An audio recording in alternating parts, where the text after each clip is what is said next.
Olá, amigos! Olá, amigas! Estamos iniciando a atividade deste dia 3 de novembro de 2025.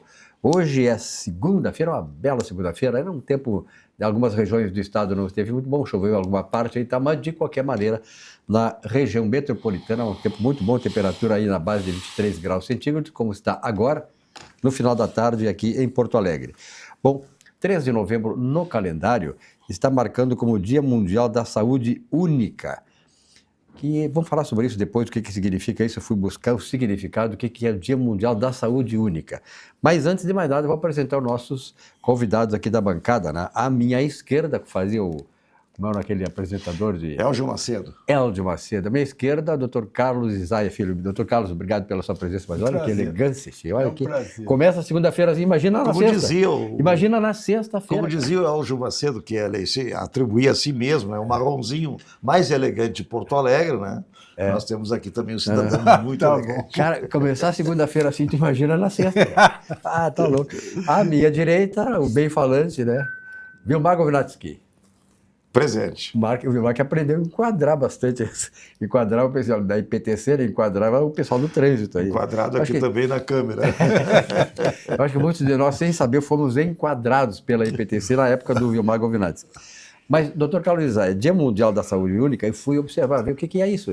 Afinal de contas, datas comemorativas para quê? Mas, na verdade, ela foi criada para que houvesse uma integração da saúde humana, animal e ambiental. Aí comecei a ler e entendi um pouco dessas coisas aí. Acho interessante, porque o que é? Não adianta nós cuidar da nossa saúde, né? Se nós não temos o cuidado com a integração da saúde com o animal e com o meio ambiente.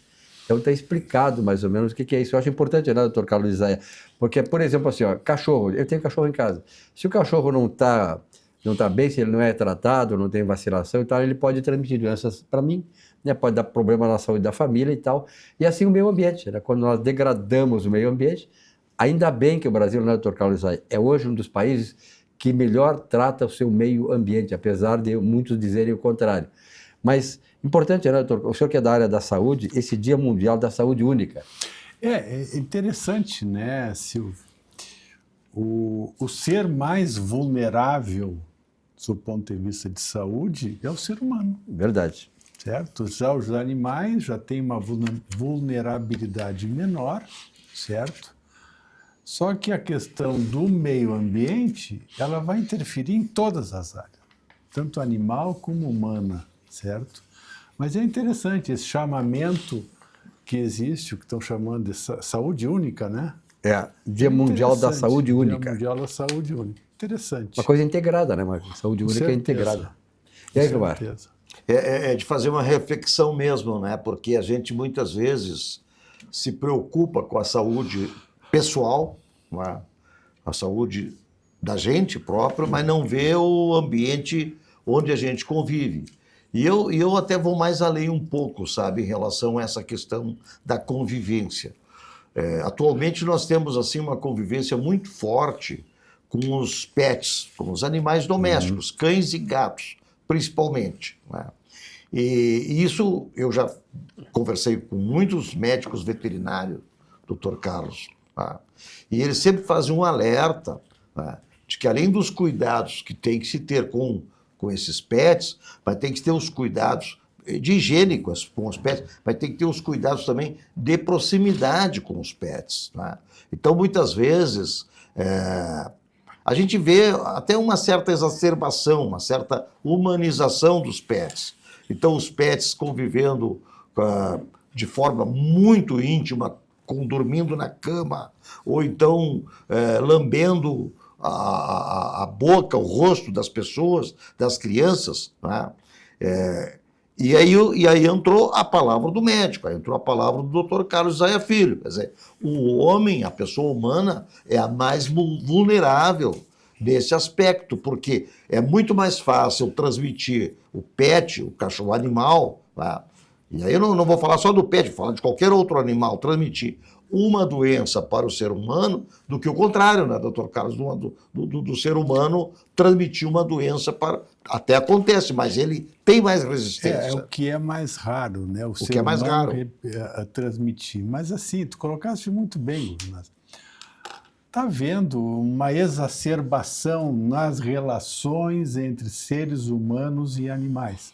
Pets. Certa promiscuidade, né? Lambida de cachorro agora virou beijo de cachorro. Eu fico horrorizado, sinceramente. Adoro animais, As mas não pessoas chega... que querem dar uma afaga ao animal, faça. Mas lave as mãos depois. O que a gente não vê, certo? A relação se torna tão próxima, tão afetiva. Promíscua, na verdade, né? Não diria promíscua ainda, Sim, Silvio, mas eu diria tão próxima que as pessoas não se dão conta de passar a mão na cabeça de um animal, ou no focinho, não lavar a mão, colocar a mão nos olhos ou na boca. Há uma transmissão, certo? E que muitas vezes o ser humano tem uma defesa própria contra outros seres humanos, mas às vezes não tem defesa contra bactérias, vírus, que às vezes são próprios dos animais e que podem passar e transmitir. Então tem que ter um certo cuidado. Eu acho que levar cachorro para o quarto, dormir junto, ou gato, é uma questão que tem que ser bem pensada para a pessoa, para o casal, e aquele aspecto primordial, né? Fazer as vacinas nos pets, certo? Regularmente. E também cuidar dessas parasitoses que pode dar, pulga, carrapato e outros. Da mesma forma, nós quando saímos na rua, saímos de sapato ou de tênis. O animal quando sai na rua, ele não usa nenhuma proteção nos pés. Então, tudo que é bactérias ou germes ou vírus que estão na rua, ele traz para dentro de casa. Eu já comecei a ver até com muito bons olhos pessoas que colocam umas sapatilhas nas patas dos animais quando levam para a rua, que é uma proteção, coisa extremamente recomendada. Proteção até para o calor, né? Porque muitas vezes o asfalto, a calçada está fervendo e o bichinho está ali com a patinha. Saltitando, coitado. Agora o senhor me lembrou daquela historinha de antigamente, o Jacatatu. Jacatatu se salvou das verminoses em função da botina, né? Exatamente. Que passou a usar por recomendação médica. Eu só ouvi falar agora do Jacatatu. Não, que eu ouvi falar do Jacatatu. Eu acompanhava o Jacatatu. Isso aí. A minha memória antiga está boa, viu? É verdade. A recente nem tanto. Mas um detalhe, doutor Carlos e Silvio Lopes, que também me preocupa muito, é porque a gente sabe que as crianças, os bebês estão montando a sua estrutura de defesa, né? E aí, de repente, tem um cãozinho lá, coisa mais queridinha do mundo. Não estou absolutamente demonizando o animalzinho. Mas também não vou a ponto de humanizá-lo, porque ele está lambendo a boquinha do bebê. Ele acabou de fazer a sua própria higiene, sabe como é que o cachorro faz a sua própria higiene, né? É com a língua, né? E aí depois vai beber, vai lamber o rostinho. Aliás, não pode isso, gente. Quando eu vi esse dia hoje, Mundial da Saúde Única, me lembrei exatamente disso. É um tema interessante, que não é muito explorado, né? Então, eu acho que os aspectos que foram mencionados aqui, as observações dos cuidados necessários, enfim, foram importantes. Eu acho que é importante também transmitir isso para as pessoas, para que, enfim, nós possamos ter uma convivência boa com os nossos animais, mas certamente mantendo a nossa questão de imunização e de cuidado para não ter problema com isso. Você sabia que já existe velório de pet? Mas de casamento, de festa, até casamento, de casar, lá na minha zona. Até herança. Casar foi um cachorro na casa de uma mulher que tinha uma cadela, e aí, você vai ficar, gostaram e fizeram um casamento dos caras. Até isso, né? Qualquer dia. Enfim, né? Já não tem mais casamento de humanos, agora pelo menos vai ter casamento de pet, né? Olha aqui, vamos falar. Divórcio não vai ter, né? Daqui a pouco. Sabe como é que é, né? Bom, naturalmente nós desviamos para o assunto porque é importante o Dia Mundial da Saúde Única hoje. Mas o programa, ele começa sempre, a característica desse programa, há mais de 30 anos, lembrando que o nosso chefe, José Silva, deverá estar de volta aqui na próxima quarta-feira. Na quarta-feira, dia 5, né? Amanhã é dia 4 e quarta-feira, dia 5, o doutor José Silva estará aqui de volta com atividade. Mas o programa sempre começa tratando de esporte. Nós tivemos aí, ontem ali na frente de casa, teve um jogo E o Internacional empatou com o Atlético Mineiro. Eu gostei, porque o Atlético é meu time em Minas Gerais, né? Mas, no entanto, o meu time já estava sabendo que o Grêmio ia perder, porque o Grêmio, embora tenha jogado bem contra o Corinthians, mas o Corinthians é muito superior ao Grêmio. Gilmar, Atlético 0, Internacional 0. Partida confusa, né?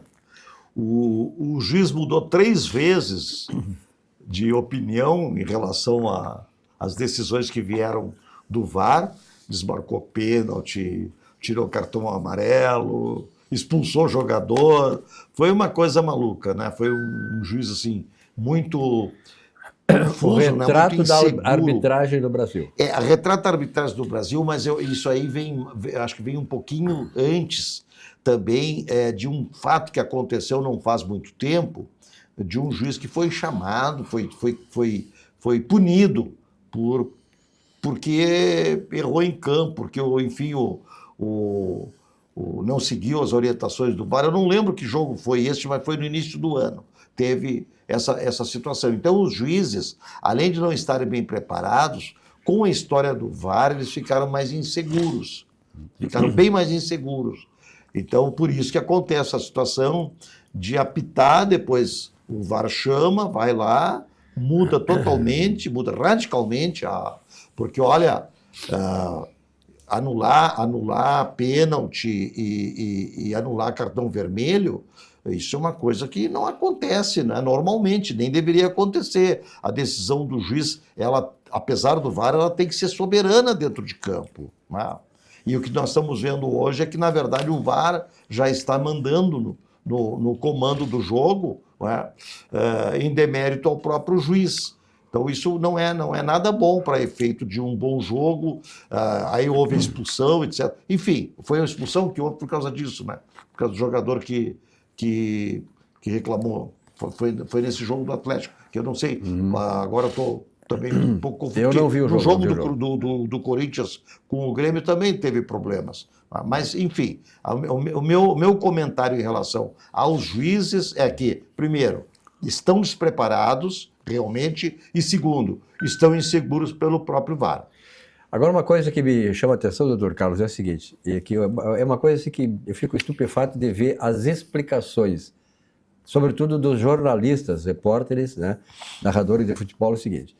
Ontem teve um lance no jogo do Internacional, eu já fiz a favor do Inter lá num jogo atrás, que aconteceu um lance quase igual. O cara entrando na área, o cara do Atlético Mineiro, pela ponta direita, e o jogador do Inter botou a mão no ombro do cara e puxou. Aí o cara fez, é pênalti ou não é pênalti? Para mim, vendo o lance, é pênalti. O cara, porque quando tu estás correndo e tu recebe um empurrãozinho, se qualquer empurrãozinho te desequilibra. Muda a trajetória totalmente. Não, tá. Então, olha aqui, como é que o cara vai dizer, como é que tu vai justificar? Ah, não foi suficiente a força para tirar o cara. O cara se desequilibrou. Então, assim como eu defendi um pênalti a favor do Inter nessas mesmas circunstâncias, eu acho que aquele ali era um lance de pênalti também. O cara estava dentro da área, foi desequilibrado. Então, eu fico estupefato de ver isso aí. Quer dizer, o cara disse, não, mas não teve força suficiente.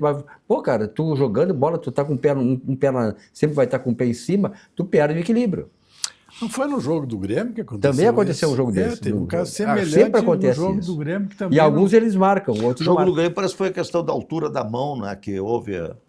Alguma coisa Alguma assim, coisa mas assim. A explicação que ele deu é que não deslocou, certo? Mas desloca. Como é que o cara vai Desloca, medir a força? Claro que desloca. Até porque ele veio. Eu assisti o jogo do Grêmio ontem, acho que o Grêmio está no limite, certo? Eu não espero que possa ter maiores evoluções do ponto de vista técnico, tático. Estou vendo um time que está, com algumas exceções, querendo jogar, compenetrado, mas eu acho que nós estamos naquele limite, certo? Ontem, na verdade, não achei que o Corinthians tenha sido melhor que o Grêmio. Eu acho que o jogo foi parelho. Foi bem equilibrado o jogo. Os 2 gols foram lances, certo? Primeiro gol daquela escanteio, o nosso goleiro não pegou a bola, ficou no ar, e aí tinha 3 jogadores do Corinthians lá atrás, totalmente desmarcados, certo? A nossa defesa ainda deixa muito a desejar. Interessante foi aquele rapaz, o Kiki, né? que deu uma declaração semana passada que o sonho dele era jogar no Nacional. Ontem entrou em campo, não fez absolutamente nada. Que vá agora. Ele não está colaborando e nós pagamos muito dinheiro para ele estar aqui, certo?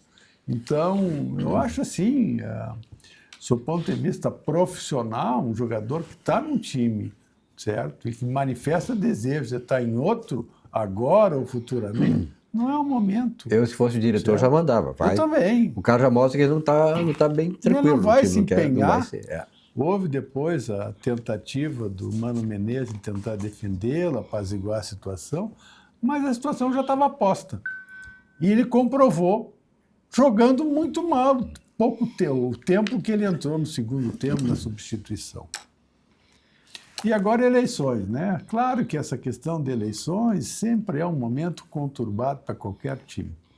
Tomara que isso acabe logo e se eleja o novo presidente e aí se veja o que vai fazer para frente. Tomara que o Grêmio saiba eleger um presidente que possa, no ano que vem, o Grêmio, por exemplo, tem o William, que ele não está jogando, o Balbuena não está jogando, o Grêmio tem algumas peças ali que são importantes, né, que vão melhorar um pouco, dar um pouco mais de consistência lá atrás do Grêmio, que não tem nem meio campo, nem lá atrás. Quer dizer, aí o ataque não tem como ser um ataque eficiente se a defesa não colabora e o meio campo também. Mas uma coisa que colabora muito, Gilmar e Zay, é o suco de laranja Petibon. Temos aqui, elaborado a partir de frutas selecionadas, higienizadas e suco concentrado de laranja. O suco de laranja Petibon passa por um processo de pasteurização com adição de água e açúcar, sem incluir qualquer conservante na sua elaboração. É um suco levemente adoçado que não se caracteriza como alto teor em açúcar, trazendo equilíbrio para a acidez da fruta e variando de acordo com a safra. Muito bem, ok, está na hora de atualizar a tua rotina. Na verdade, o aplicativo Banrisul chegou com tudo, moderno, fácil de usar e com a tua vida financeira sempre num só lugar. Tudo com praticidade, segurança e agilidade. O Banrisul pensou em cada detalhe para facilitar a tua vida, seja no dia a dia ou naqueles momentos muito importantes da sua vida. É tecnologia com propósito, feita para quem quer mais tempo, mais controle e tranquilidade. Baixe o app e abra tua conta. Banrisul, o banco que atualiza contigo. Acompanha aí. Rico baixou, brilhou. Rico baixou, bombou. Rico baixou, facilitou. O app atualizou. O Banri arrasou. Clicou, baixou, facilitou. O app Banrisul está mais moderno e mais fácil de usar. E tu pode acompanhar a tua vida financeira num só lugar. Baixa o app Banrisul e abre tua conta. Clicou, baixou, facilitou. Banrisul. Vamos falar um pouquinho de transportes aéreos portugueses, TAP. Aliás, o Dr. Carlos Isai, acho que tu também conhece Portugal, né? Conhece Portugal? Conheço. Então, aqui estou diante de dois brasileiros que já também desfrutaram dos encantos e da gastronomia das terras portuguesas. O Vilmar teve lá, acho que recentemente, olha aí, comida muito boa lá, gente. Então, tá aí, agora tá explicado. Tá explicado. Vilmar Gominati. Bacalhau no Rossio. Nas terras No Rossio que se come um bacalhau bom. Viu só? Aqui, Bárbara. Como? Olha aqui, ó, de Porto Alegre a Lisboa, em menos de 11 horas de voo, saindo aqui do aeroporto Salgado Filho. Tarifas civilizadas e aquele atendimento luso a bordo, de qualidade, que só a TAP Linhas Aéreas possui. Esse Vilmar, vou te contar. Olha aqui, ó, vamos falar da Algaia. O grupo Algaia é um grupo da área de engenharia civil que está fazendo o seu nome, não só aqui no Rio Grande do Sul, mas também fora do estado. O novo empreendimento da Algaia Incorporações, o Vila Portal, fica ali na Vila Conceição, um bairro maravilhoso na zona sul de Porto Alegre, sendo também um condomínio exclusivo, no coração da Zona Sul, e apenas 18 casas. Assista a mensagem da Algaia Incorporações.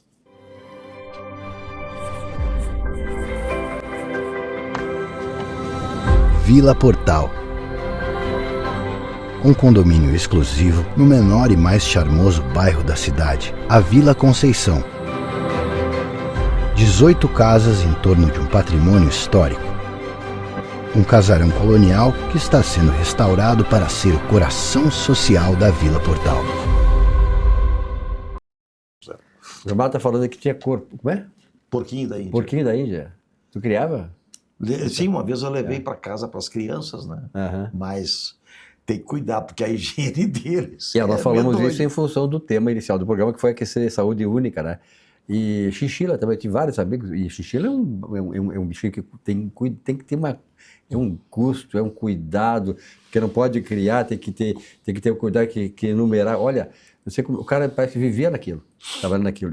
É um bichinho bem caro, não sei como é que está hoje a criação, mas de qualquer maneira é um bichinho que envolvia muito a questão da segurança de saúde pública também. A gente inventa essas coisas quando tem criança pequena, principalmente, né? Aquelas tartaruguinhas, sabe? Porquinho da Índia, eu não me lembro o que a gente inventava. E aqueles ratinhos também, como é que chama? Não sei o nome, mas os ratinhos que tu criava em casa, parece um rato. As comanhazinhas, os ratinhos brancos. Isso, tá louco. Bom, o assunto do dia, naturalmente, é interessante, né? Porque a gente que é jornalista, tem programa e tal, e participa de outros programas, se tu tentar localizar uma emissora lá do norte, do nordeste, no Rio, no Minas Gerais, Curitiba, Santa Catarina, Bahia, enfim, o assunto sempre é o mesmo. O assunto que não precisava, né, ter um assunto desses na pauta do jornalismo. Quer dizer, nós tínhamos tanta coisa para falar de desenvolvimento, projetos para o Brasil, mas tem que falar nessa questão toda aí, né, do tráfico do rio. E dessa questão que está colocada hoje, a maioria da população, evidentemente, a esmagadora maioria da população brasileira, que é de bom caráter, que quer viver uma vida de paz, que quer ajudar a desenvolver o país, que sonha em fazermos desta uma grande nação e não um vasto albergue, como esse país está sendo transformado pelo PT. E aí tem essa questão lá do tráfico, né, o Vilmar e o Dr. Carlos Isaia. Eu vou mostrar um vídeo, em primeiro lugar, porque tem muita gente que ainda... Porque, na verdade, a massificação da informação da esquerda acaba comprando a mente de muitas pessoas que não têm o discernimento intelectual para isso. Eu vou mostrar um vídeo para vocês que vai explicar muito da nossa insatisfação com o que está acontecendo no Brasil e, sobretudo, com um episódio que envolveu lá os traficantes do Rio de Janeiro. Vamos ver aí. Um bandido queria namorar minha filha de 10 anos de idade e eu fugi do Complexo da Penha, deixando tudo pra trás. Esse é o relato de uma moradora que pediu para que eu ocultasse o nome dela, mas que queria que vocês soubessem o que os bandidos realmente fazem com os moradores da comunidade. Os bandidos, aqueles que a polícia teve que subir para confrontar, os anjinhos da esquerda. Vou contar para vocês agora o que ela me relatou aqui. Eu sou nascida e criada no Complexo da Maré. Nunca me envolvi com tráfico ou nada parecido, pois sempre dei bom testemunho, sou cristã. Quando me casei, fui morar no Complexo da Penha, que na época com a UPP estava tranquila. Bem, os anos se passaram, o governo acabou com a UPP e a bandidagem reapareceu. Com isso, vieram os conflitos. Mas foi ano passado que para minha família virou um pesadelo. No dia 13 de dezembro de 2024, fomos avisados que um dos gerentes do tráfico do Cruzeiro, a mesma comunidade da mega operação, se apaixonou por nossa filha de 10 anos e por isso estava indo buscá-la naquela semana para ser mulher dele. Fomos vigiados dia e noite desde então. Mas simplesmente pegamos nossos itens pessoais, colocamos em mochila de escola, entramos no carro como se fôssemos levar as crianças para a escola e nunca mais voltamos. Deixamos nossa casa, bens, móveis e histórias para trás. Eles não querem saber se é novinha e filha de gente do bem. Simplesmente tomam nossas meninas e destroem nossas famílias, muitas vezes sem darem um tiro. Até hoje não conseguimos nos reerguer. Adquirimos uma dívida gigantesca com o banco para conseguirmos alugar uma casa e ter um mínimo de dignidade para os nossos filhos. Desde então, vivemos praticamente reclusos e com a rotina familiar completamente modificada. Agora me digam aqui nos comentários, com quantas ONGs dos direitos humanos vocês acham que essa família pode contar? Quantas feministas oferecem apoio a mulheres que estão na situação dessa mãe? Me digam aqui nos comentários, quantas vocês acham? Certamente nenhuma, né? Porque, na verdade, essas entidades, essas instituições que se dizem defensoras dos direitos humanos, elas só fazem é proteger bandido, a partir do governo, que dá sustentação a ela, que é o governo da esquerda, que é o PT. Veja bem, doutor Carlos Zay, no Rio de Janeiro, há tempos atrás, foi criada a chamada da UPP. Ela falou ali, né, que foram extintas as UPPs. O que eram as UPPs? Unidades de Polícia Pacificadora, UPP, Unidades de Polícia Pacificadora, que fez com que houvesse a intronização da polícia do Estado dentro das favelas. E houve uma pacificação, isso mostrou, muitos bandidos saíram, foram embora, outros foram mortos, brigaram entre eles e tal. E a partir da extinção das UPPs no Rio de Janeiro, esse é o resultado. Quer dizer, e hoje o que nós temos que fazer? Nós temos que lutar para que o governo tenha um pouquinho de discernimento para defender as pessoas de bem. Ou seja, não pode fazer como o governo está fazendo, apoiar, de certa maneira, apoiar os traficantes e ir contra a ação da polícia, que é a defensora em nome da população com o Estado. Silvio, o que mais me impressionou de toda essa história foi que no mesmo dia lá que aconteceu a invasão, a ONU já se manifestou. Seria uma entidade totalmente idônea, internacional, fez uma manifestação assim, ó, pesada, desfavorável à ação que a polícia teve. Agora, veja bem, qual foi o grande motivo dessa intervenção? Entregar mandatos judiciais.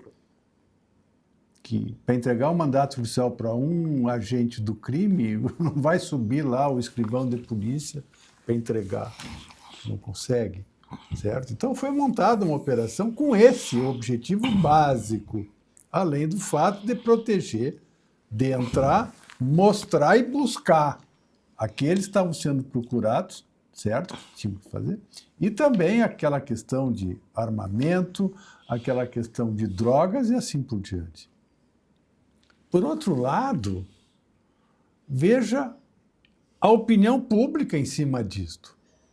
Você chega a 70% ou a 75% ou a 80% das pessoas entrevistadas totalmente favoráveis. Gente, quem é que vai ser contra uma ação dessas? Quem é que é a favor do tráfico? Ninguém, ou muito pouca gente, ou principalmente aqueles que estão tirando algum proveito disso. Porque o grosso da população é totalmente contrário. Agora, eu não sei como é que o carioca vive. Agora, esse depoimento que nós vimos agora, gente, uma criança de 10 anos, que o sujeito queira acolher melhor uma criança de 10 anos, dar a melhor escola, dar a melhor alimentação, vestuário, se os pais não podem, vá lá. Mas queria pegar uma criança de 10 anos, já de dentro de casa, para ser a mulher dele. Que idade tem esse cara?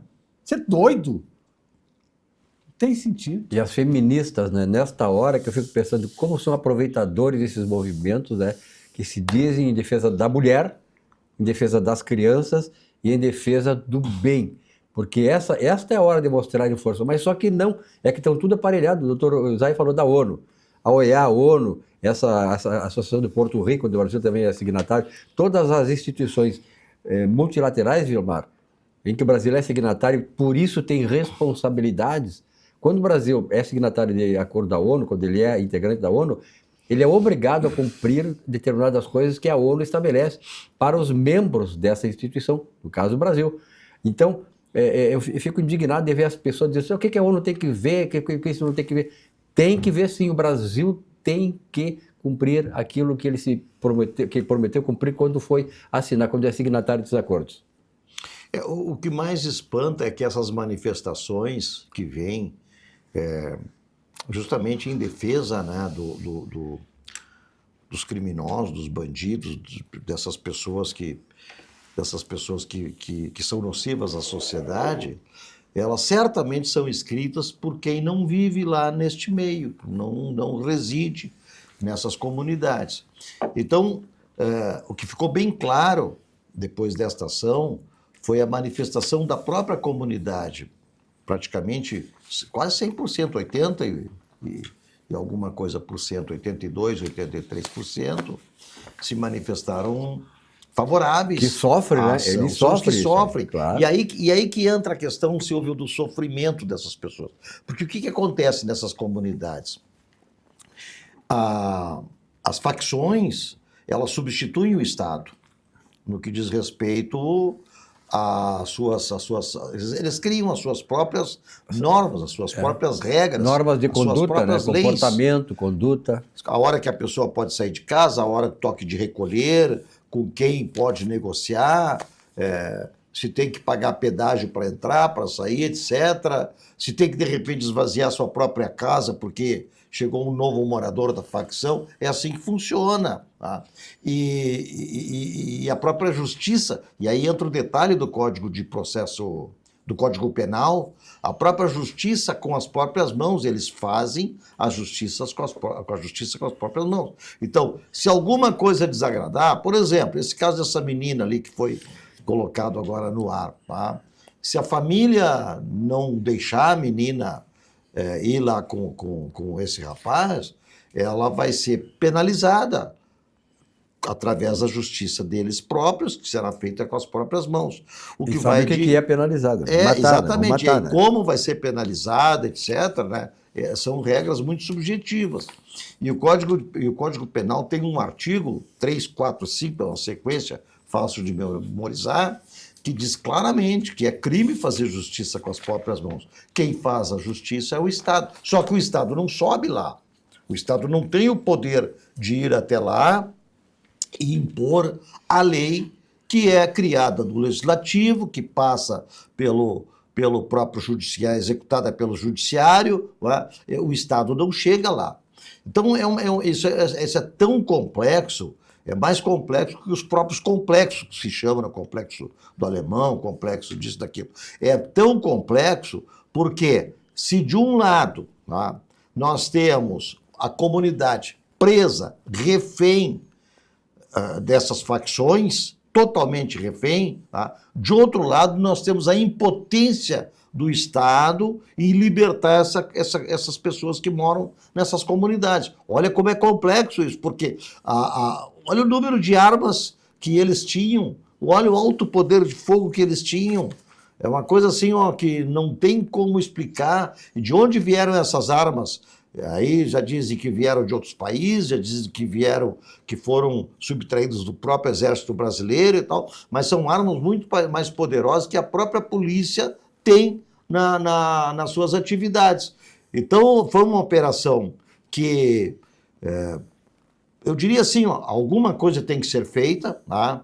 Que bom que se pudesse a polícia ir lá, se pudesse o Estado chegar lá e fazer cumprir as leis e prender, como disse o doutor Carlos, entregar o mandado de prisão para o camarada, descer com o camarada preso, algemado, colocar na cadeia. Tá? Que bom que isso pudesse acontecer, mas não tem como acontecer. Da forma como está hoje, não tem como acontecer, a não ser, lamentavelmente, e é uma coisa que jamais se deseja, jamais se faz apologia, da violência, mas não sendo pela violência, não chega nessas comunidades, não entra nessas comunidades. É impressionante. E isso vai de encontro a todo o ordenamento jurídico. Então, hoje houve uma reunião do ministro Alexandre de Moraes com o governador do estado e com os comandantes, secretários de segurança, etc. Foi uma reunião que durou 2h30, começou de manhã e terminou a meia hora, né?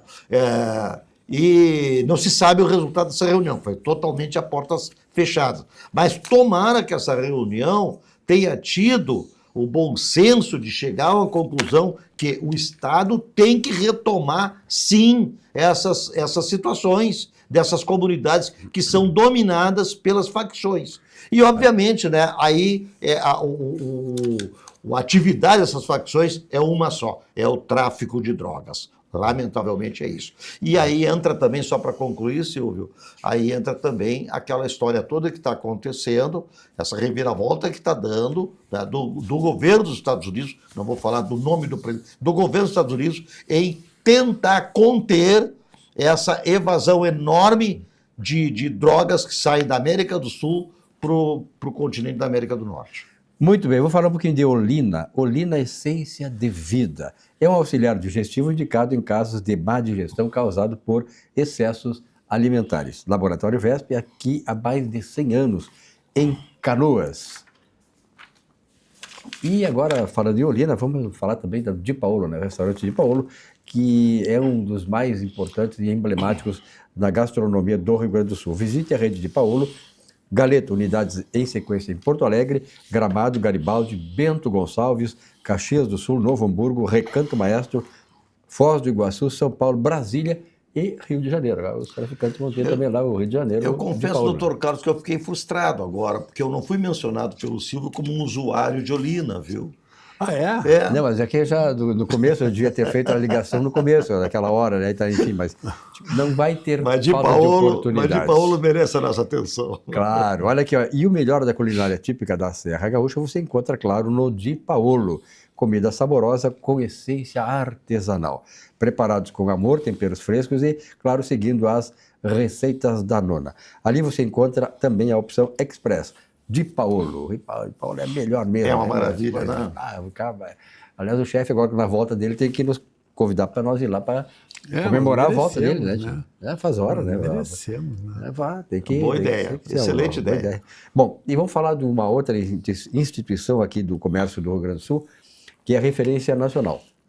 Tempos atrás, quando eu estava em São Paulo, lá sempre a gente fica conversando, jornalistas e tal, de outros estados, do Brasil, o Globo, o estado de Minas Gerais e tal, que conheço meus amigos lá, e eles falavam que as empresas que eles conheciam aqui no Rio Grande do Sul, naturalmente na área de construção pesada, era a Gerdau. E a outra, sabe qual era? O supermercado Zafari. O nome do Zafari é muito conhecido e é reconhecido e respeitado nacionalmente, né? Então o Zafari está completando 90 anos. Daqui a 10 anos aqui nessa bancada, nós vamos festejar o centenário do Zafari, né? Por que não? Tu está querendo... Com certeza. Não vai querer vir e tal? Com certeza. Alguma razão que tu esteja pensando para não vir? Então, daqui a 10 anos, Estaremos o Zafari juntos. vai fazer 100 anos, transformando sonhos em realidade. Todo dia, um novo começo. Assista agora a mensagem do Grupo Zafari 90 anos.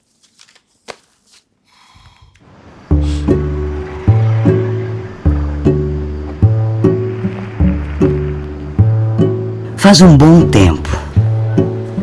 Um tempo bom, diziam. Ali havia de tudo um pouco. E no pouco, muitos sonhos cresciam.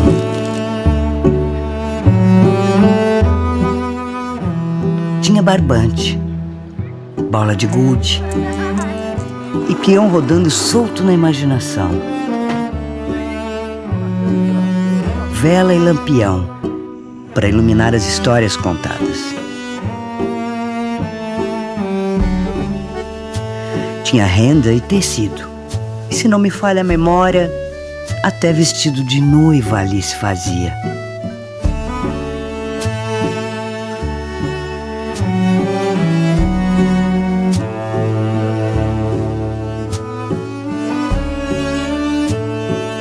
Tinha combustível e mala de viagem para levar a esperança de quem partia.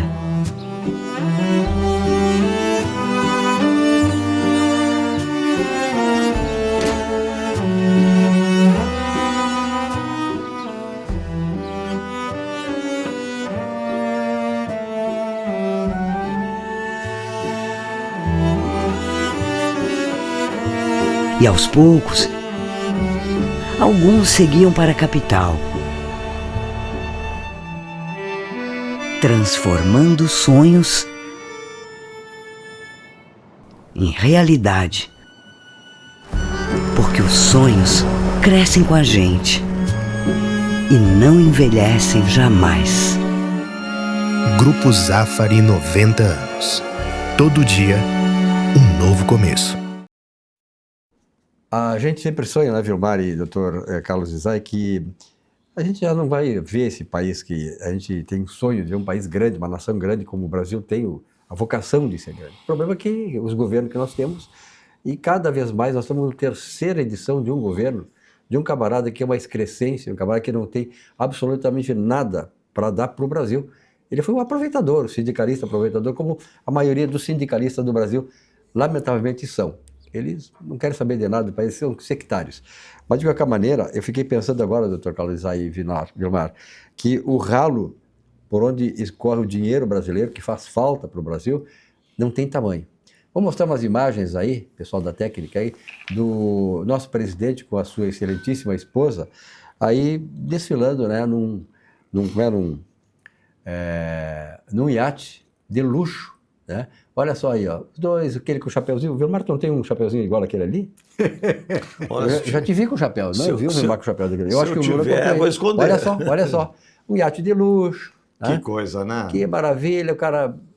Olha, ele está fazendo o que ele sempre fez, né? Ele é um aproveitador, o problema toda é essa massa de pessoas que votam num cara desse, as estruturas que foram tomadas, né, pelo poder desse pessoal aí com a liderança do PT e todos os partidos que não têm compromisso nenhum com ética, com soberania nacional, com moralidade pública, entendeu? Então esse ralo não tem tamanho.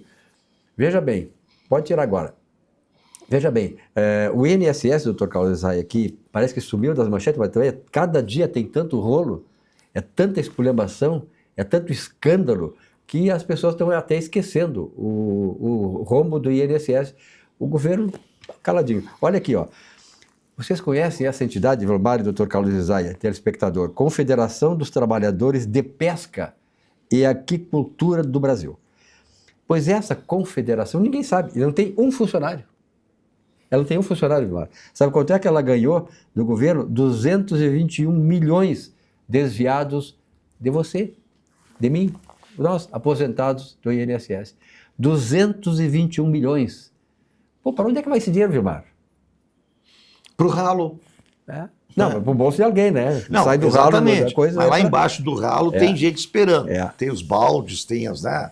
Tem os recipientes, né? Agora, essa imagem que acabou de passar aí, isso a gente remonta a história, a gente vê assim as coisas, o filme se repetindo, tá? É o distanciamento, tá, do mandatário do poder do povo, o distanciamento do povo. E isso a gente sabe que esse distanciamento tem um preço. A gente sabe disso. Na história toda, né, só falta acontecer, como disse lá falta o estopim. A nossa, como é que é mandou o povo que não tinha pão para comer, que fosse comer brioche, lá no tempo de Luís XIV, Maria Antonieta. Mandou o povo comer brioche, né, já que não tinha pão. Quer dizer, nós estamos chegando nesse ponto, né? De repente dá um estopim aí, porque eu acho que o Brasil não aguenta. O problema todo é que as instituições, doutor Carlos Isai, é que eu sempre digo nos meus espaços, nós fomos, esse poder que está no poder, esse governo que está no poder, eles tomaram todas as instituições, todas, não tem instituição hoje que não seja tomada por eles. Eles dominaram isso ao longo de 40 anos. E agora, quem vai nos salvar? A grande esperança, para mim, ainda é externa. Ela vem da América. E se não acontecer, olha, lamentavelmente eu acho muito complicado, doutor Carlos Isai. Olha, já que tu falaste nisso, Silvio, eu acho que essa situação da Venezuela já está durando muito tempo, certo? Essa questão só de bombardear, afundar, nos barcos que passam com drogas. Eu acho que já são 20 e tantos barcos e agora já começam até submarino está carregando droga para os Estados Unidos, barcos maiores, parece que de ontem para hoje, ou de ontem, já pegaram um barco bem maior, certo? Mas eu acho que está todo mundo esperando a saída do Maduro, certo? E está levando muito tempo para acontecer isso. Eu não sei o que mais. Essa questão da Corina ter ganho o Prêmio Nobel da Paz foi um reconhecimento mundial de um trabalho que ela vem fazendo, sentindo todo o sofrimento do povo venezuelano. Coincidiu que os Estados Unidos, então, montaram aquele... Não é bem um bloqueio, mas, assim, com melhor controle. Um cerco, né? Um cerco lá e tal. Mas, gente, tá demorando um pouco isso para ter uma ação mais concreta em cima disso. Agora, eu compreendo o que o senhor quer dizer. É que nós, de certa maneira, claro, nós estamos sofrendo com a ausência disso, porque essa é a grande esperança que nós temos. Agora, o outro lado é o seguinte, os americanos, né, Vilmar, eles sabem a hora de agir, eles estão estruturando para a coisa ser bem feita.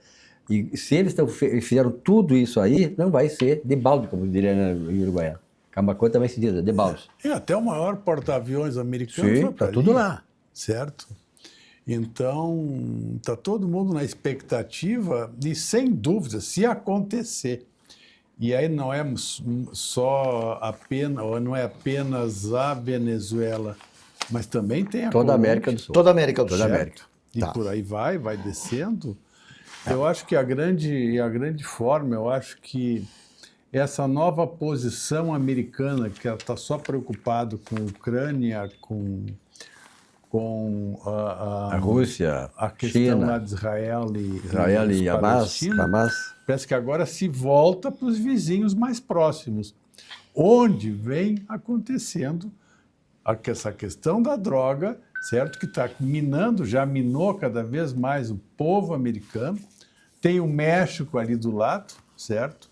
Que se torna necessário, então, fazer uma ação mais concreta, no sentido até de preservar, certo, a população. O México já declarou, inclusive, que está do lado dos americanos para evitar que a droga passe pelo estado, pelo país, tá? E agora, é bem isso aí, doutor Carlos, o alvo do governo americano é o narcotráfico. Ah, sem dúvida. O alvo é o narcotráfico. Por quê? Porque traz muito prejuízo. E aí tem uma coisa interessante, Lula, que tu falou o seguinte, por que eles querem enquadrar o Brasil como narcotraficante? Porque como terrorista? porque as leis internacionais permitem que se estabeleça uma intervenção fora daqui pelas instituições, tipo a OEA, a ONU, etc. e tal, com as quais o brasileiro signatário, isso daria a carta livre, a carta aberta para a intervenção. Isso aí aconteceu na Colômbia, décadas Sim, atrás, inclusive, quando colocaram o Pablo Escobar na cadeia, depois acabaram matando ele lá numa perseguição, etc. Né? E a Colômbia, lamentavelmente, voltou à mesma situação anterior. Então, hoje nós temos Colômbia, Venezuela, acho que a Bolívia também, enfim, e lamentavelmente, desgraçadamente, o Brasil. Quer dizer, a coisa mais triste do mundo a gente via assim, um país como o nosso, um país de... Não é que a gente queira ser melhor, mas nós somos um país diferenciado em tudo. Nós temos maior extensão territorial, nós temos uma miscigenação de raças e étnica fantástica, maravilhosa. Tá? Nós temos uma hidrografia, nós temos um território abençoado para a agricultura, nós temos tudo que é bom de melhor, e aí, então, deixou-se, né, por razões aí que... não sabemos escolher nossos líderes também, né? Esse lamentavelmente, imagina nós estarmos junto com os narcotraficantes aí de outros países, nós estamos... E poderíamos estar alinhados com os Estados Unidos hoje, É muito né? triste. Totalmente. Poderíamos estar alinhados com os Estados Unidos hoje numa uma potencialização aí de crescimento, de desenvolvimento sem par. Olha aqui, ó, vamos fazer o seguinte, vamos falar do Sicredi. Na Sicredi Origens, investir é mais do que aplicar. É crescer com segurança, propósito e orientação personalizada. Aqui você encontra opções de renda fixa, previdência, fundos e renda variável com atendimento próximo e especializado. Invista com quem entende seus objetivos e caminha junto com você nesta sua conquista. A vida, afinal de contas, é feita de fases, seus investimentos também. Na Sicredi Origens você sempre terá com quem contar.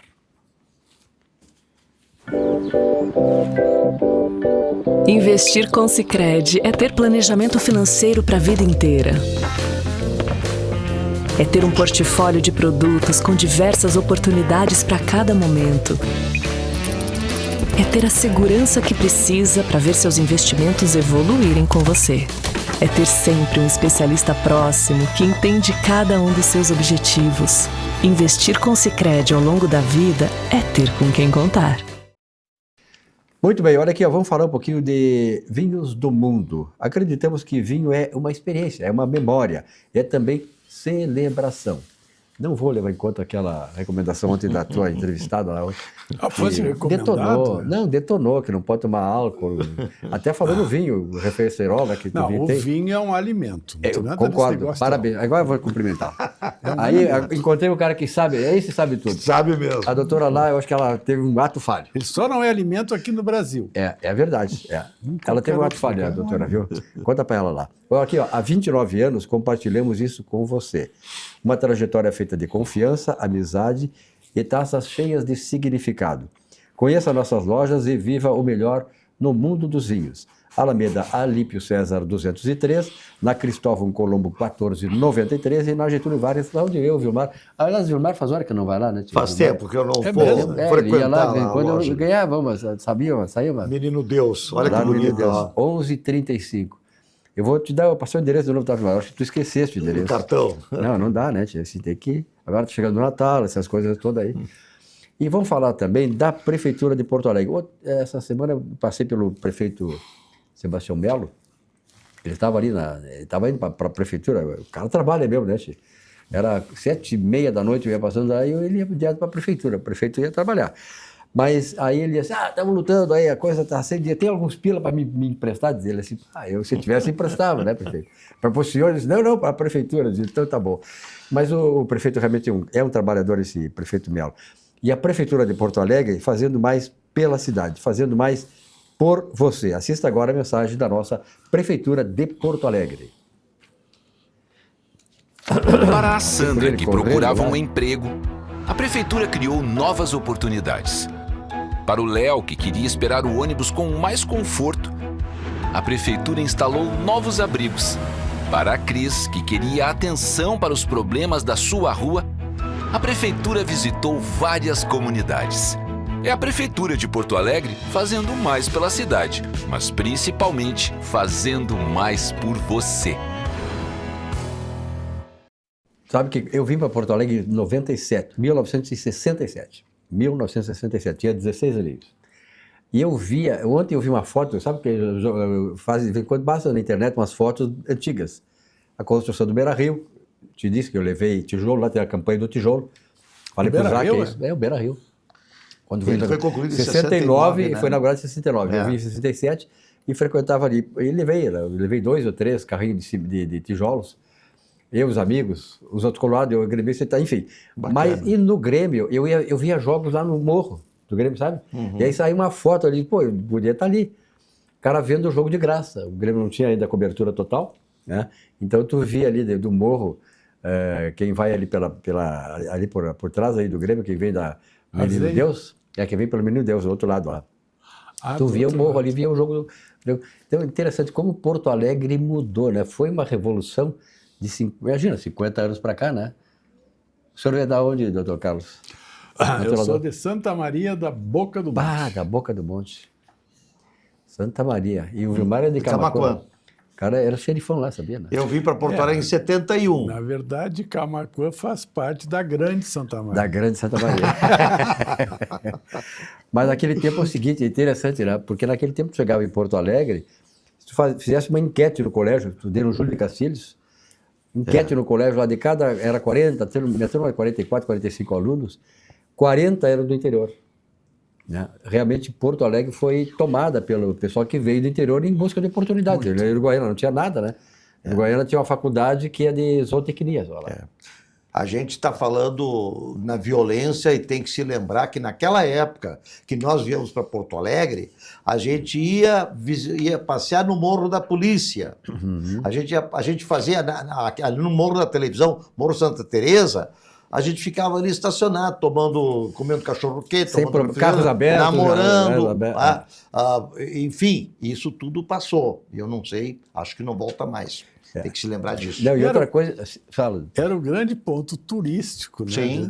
Esse vivia lá todo dia, toda noite, e estava o Vilmar. O Vilmar disse que era filho do frequentado. Iam botar uma placa até, eu acho que ele mandou tirar a placa lá, o Vilmar Govinatsky. A época dos carros de vidros embaçados. Exatamente. O Vilmar foi o camarada que fez com que aquele ponto ficasse conhecido pelo turismo noturno, né? E não tinha horário, né? Não tinha problema nenhum de horário. Sabe por que acabou aquilo lá? Por causa dos assaltos. Exatamente, depois, problema da violência. Mudou a época, né? Os assaltantes iam de carro, talvez ficavam do lado ali, tá namorando, o cara... Problema da violência. Roubava. Acabou. Mas outra coisa é a seguinte, né? Eu, no tempo quando eu vim aqui, morava na rua Vieira de Castro, ao lado do Colégio Militar ali. Ali, Redenção e tal. Cara, a turma gurizada ali que jogava bola na Redenção, idade de 15, 16, 17, 18 anos, nós jogava bola, né? E de noite, sábado à noite, combinava, gurizada só, de comer pastel numa pastelaria famosa que tinha lá na Cristóvão Colombo. Aí o que acontecia? Mas era uma puxada. Sim, mas gurizada. Nós ia a pé, nos juntava ali no Colégio Militar, marcava ali. Isso era bacana. Dali saía 9, 10, 12, gurizada brincando, olha, sabe aquela coisa de guri, né? Atravessávamos a Redenção, subíamos aquela rua que sobe lá, como é que uma daquelas ruas que sobe, da Oswaldo Aranha, até a Cristóvão Colombo. Subíamos daquelas ruas ali, comia o pastel, saía meia-noite, 30, 1h da manhã, cada um para sua casa. Nossa. Eu vinha para minha casa sozinho, passava a Redenção, ninguém me... Eu estudava à noite no Colégio Rosário, depois da aula, terminava às 22 e pouco, 22h30, nós íamos lá para Protásio Alves, no Sherazade. E voltávamos de madrugada. Outro padrão, Não, eu ia comer pastel. ia comer pastel Na coisa ele não tinha nada. Aí tu vê o padrão que tá o troço aqui, né? A desproporção é muito... Mas era a pé também, viu? A coisa mais linda, naquela época, outro dia eu estava conversando numa roda, e disse, olha, ainda bem, os guri, ainda bem que vocês têm essa história para contar aqui. Hoje nós não podemos contar isso, nós não podemos sair, nós estamos aprisionados. Impressionante. Então nós precisamos um governo que nos liberte, né? Libertar desse... Claro, o mundo todo está assim, mas no Brasil está cada vez pior. Né? E pior é o seguinte, que nós estamos elegendo nossos líderes que apoiam isso, que fazem parte disso, que são financiados pela bandidagem. Quer dizer, não tem como fazer um país dar certo, né? O Charles de Montesquieu, ele fez aquele livro Espírito das Leis, ele dizia uma coisa que se aplica muito no Brasil hoje. Um país, uma nação, para ser próspera, para se desenvolver, ele tem que ter duas coisas que são os seus pilares para ter paz social e desenvolvimento: lei e ordem. Né? Hoje nós temos leis que não são respeitadas porque não há ordem. E como tem lei, né? E tem muita lei, para quê? Quer dizer, é só cumprir a lei. Não fazem cumprir a lei. É complicado, né? Vilmar, tu que é advogado, né? Infelizmente... É como o senhor disse, doutor Carlos, as leis estão por aí voando, né? Mas e quem é que realmente... Não adianta. E voltamos àquela questão, né? E quem é que aplica a lei lá no complexo do Alemão, da Maré, da Rocinha? Quem é que aplica a lei? Lá eles não entram. Vilmar, obrigado pela tua presença aqui. Obrigado. Estamos chegando ao final de mais uma atividade. Doutor Carlos Isai, obrigado também. Nossa, eu agradeço. Acho que fizemos um belo programa, trouxemos informações importantes e reflexões fundamentais no momento como nós vivemos nesse Brasil. Tenham todos uma boa noite. Amanhã um novo encontro com vocês aqui no nosso Atividade. Até lá. Boa noite.